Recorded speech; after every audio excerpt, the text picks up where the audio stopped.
నమస్కారం ఘంటారావానికి స్వాగతం. ముందుగా ప్రధానాంశాలు.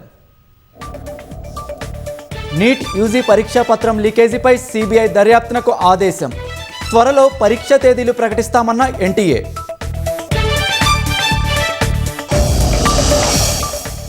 నీట్ యూజీ పేపర్ లీకేజీకి నిరసనగా ఢిల్లీలో విద్యార్థుల ఆందోళన.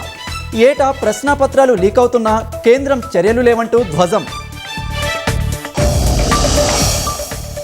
రాష్ట్రంలో ధాన్యం సేకరణలో నిర్లక్ష్యం వహిస్తే సహించమన్న సీఎం.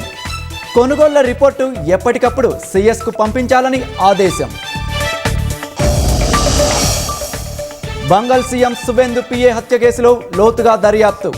ప్రత్యేక బృందాన్ని రంగంలోకి దించిన సిబిఐ.